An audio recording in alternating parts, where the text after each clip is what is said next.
Hey, and welcome back to the Suncoast podcast. Today we're talking about the new series that's coming this weekend called Love Your Enemies. So what brought this series about? Well, I was watching a podcast with Arthur Brooks, and he basically has a new book out called Love Your Enemies. He is he's a think tank president, and he is a college professor, and he traveled around the country, and he really is concerned about the political animosity between the parties and the things that are happening in our country. And he writes this book, Love Your Enemies, not really as a Christian book, but as a book taking these principles that we think are healthy to humanity. So that's kind of the incentive behind launching this series, because I think what he's saying and how it ties with the teachings of Jesus really goes hand in hand, and we can really help our congregation have a better, broader understanding of what that means. Gotcha. Brett, you have some sort of attachment to this idea of loving your enemies, mainly because Jesus was all about it, and it seems so difficult. What are your thoughts coming into this weekend? Well, it seems so difficult because it's like so many of the teachings of Jesus, they're counterintuitive. So, one of the points I'm going to make is that often following Jesus takes uncommon sense. Mm-hmm. And this is one of the teachings that's very counterintuitive. But do you think it's true? Do you think it's a good idea to love your enemies? I mean, yes. Even though it is counterintuitive, why is it important? Well, if you look at human history, all the conflicts that we have typically start with misunderstanding and fear, right? Right. We battle over resources, but that's always done with the assumption that they are trying to get all the resources too. And that's the way humanity worked, just like most animals do. And so we find ourselves in conflict. What Jesus is saying, that I think makes sense, and what other great thinkers have said throughout human history, is this doesn't work. This just keeps perpetuating the problem. So let's try something different. Let's strive to understand one another. And I think that's a lot of what Jesus means is by loving your enemies. It's don't wish ill will on them. Don't seek their good. Don't seek their good, or seek their good? Seek their good. Gotcha. Yeah. I think we also have to start back with the definition of who's your enemy, because sometimes your enemy is not necessarily the Jews and the Palestinians, or the Sunnis and the Shiites. I mean, who is your enemy? And sometimes I think we treat people as an enemy that's in our family, that's in our community. And and I think Arthur Brooks says this, and I think it's a legitimate point, is when you treat someone with contempt, you're treating them as if they are your enemy. Right. So how do we deal with the way we treat people? And I think that's, so you define who your enemy is, what are the broad strokes for that, what does that look like? And then I think you can begin to say, well, I love the people that are my enemies that I never have to see. What about those that I do have to see? And Brett and I discussed this earlier. Maybe the real number one enemy is us. We've met the enemy, and he is us. And how do we deal with ourselves? What do you mean by that? I don't understand. Well, I think that sometimes we fight within ourselves, and sometimes we are so disappointed with ourselves, or we treat ourselves with the same contempt that we would treat someone else. I see. When we treat ourselves with contempt, I think that we need to understand what it means to love who you are and what it takes to do that. And I think there's some psychological principles going on. I think there's some religious principles. I think there's some sociological principles going on. I mean, Republicans and Democrats in this country used to get along a lot better than they do now. And now they see each other, they're treating each other as if they're enemies. But we're on the same side, we're in the same country. And how do we rectify that? And what principles could we use that put us back on a better track?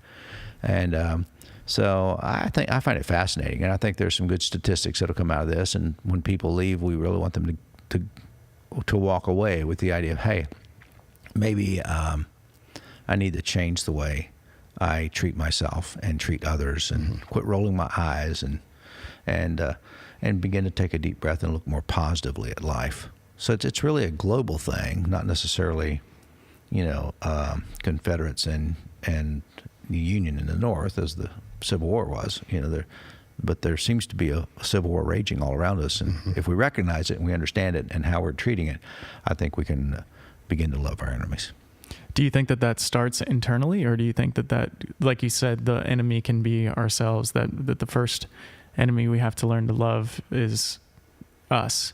Do you think that starts there, or do you think it starts externally? I think it's best if it starts inside. And I think that's why Jesus says, don't judge. However you judge someone else, you're going to get the same back. I think that what he's saying there is because you will judge yourself. Right.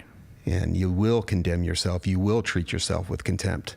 I think that's what he means when he says, forgive or your Father won't forgive you. Right. It's not that God is unforgiving. I think it's about if you're not a person who has reconciled with yourself, that can love yourself and not see yourself as an enemy, then you are going to see others as enemies. You are going to judge as you judge yourself.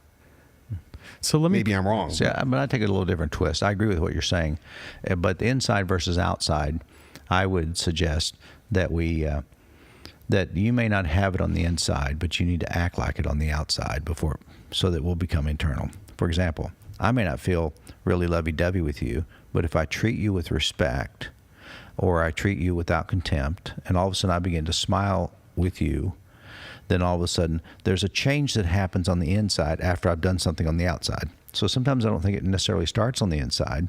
I think sometimes you act as if you want this to be, and then it becomes a reality. You act as if these people are not my enemies, and then you begin to love them. But it's so I understand it is inside, but I don't know that sometimes it starts inside, but sometimes I think you have to act as if it were on the inside, and then it becomes on the inside. That's why I say I think it's best if you can start on the inside. Sure. But not everybody can do that. Well, I was going to say, how would you even go about beginning to love yourself? I mean, maybe seems like a very simple question, but it's maybe one of the most difficult things to figure out. I mean, for me, I know there's been many times in my life, and even currently, that I have a certain amount of contempt for who I am or what I've done or anything like that. And it's not a simple thing to just move beyond that, to just say, well, today I'm going to love myself. And really, how much should you love yourself? Because you're not the best you could be. You need to challenge yourself and move forward. So how do you strike that's that? a part of loving yourself, though. Right, but how do you striving for what's best for you? But I think there's a certain amount. This is where it becomes a bit of a paradox to me, and in this left and right kind of version of Christianity, not political, but inside of Christianity, there's a certain amount of you need to accept yourself and love yourself for who you are. But there's another aspect of you need to do better.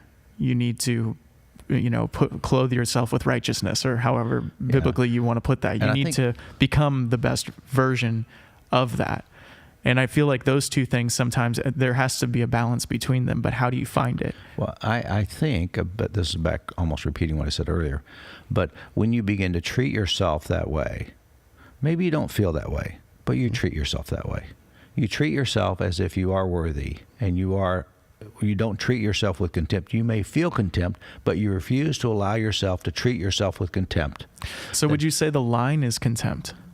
Lying? The line in the sand, the line that you shouldn't cross as far as what you feel for yourself or others would be contempt. Yeah, I think that's a pretty good line. I mean, there may be others, but I think that's definitely one that would be the front runner for me at this point today. Yeah. But I think that as we begin to say, there's an old expression, well, fake it till you make it. There's something very valid about that. There is. To where you begin to speak into your life, and all of a sudden it becomes true. You go to a party, you don't feel well, you plaster a smile on your face, and the next thing you know, you're really feeling good. And as you begin to not treat yourself with contempt, I think you begin to genuinely start loving yourself. I feel good about myself. I feel wonderful, but I treat myself badly. Well, what you're talking about is cognitive behavioral change. I mean, exactly. Yes. That's which we know through. There's a lot of science behind that. That's kind of one of the only, not the only game in town, but one of the few games in town when it comes to changing things about how you feel or how you think or how you are. It is cognitive behavioral.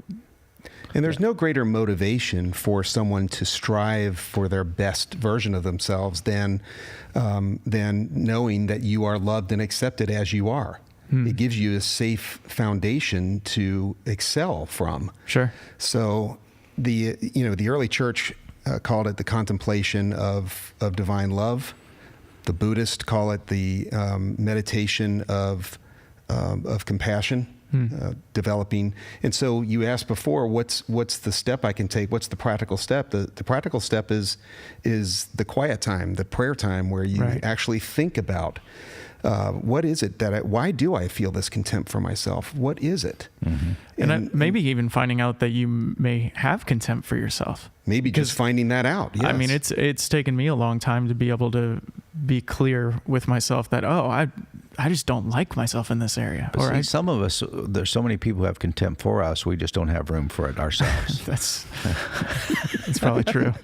Hey, I hate to cut this short, but if you want to hear more, you're going to have to come by this weekend. All right, everyone. Thanks for coming here. Thanks for stopping by. And we'll see you this weekend. Thanks. Sure.